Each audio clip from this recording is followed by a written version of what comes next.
So here's another example of grading. Get my hand out of the way. So here's another example of grading.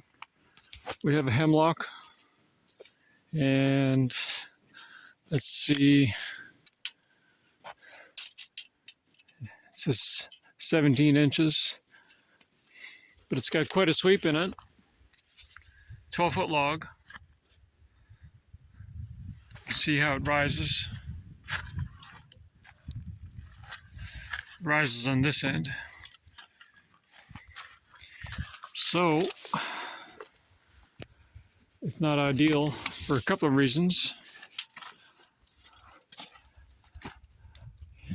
You might get a 12 by 12 out of it, but here's the other problem. See these cracks? That's what's called wind shake. And here's another one going all the way around.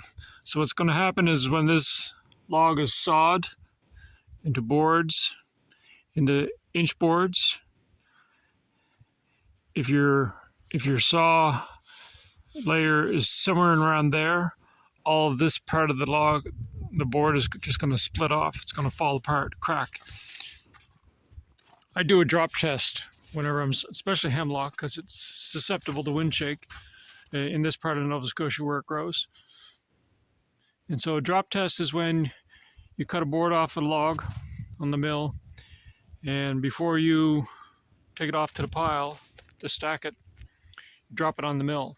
It gets the sawdust off, but it also tests it to see if it's going to break or shatter. And if a log is suspect to being wind shook, like this one is, guaranteed drop tests are going to have to be done.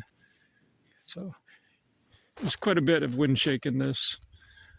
So there's a good chance, I would say, let's say you got maybe a dozen 1x10s and maybe 5 or 6 1x6s out of this log. I would say a good 25% of them are going to shatter, for sure. But if I can remember, later on when we go to mill it, we'll see if that 25% prediction comes true. So this one's going to get marked. I'm going to say 12. And it's 12 feet long, but it's crooked, and it's also wind shook.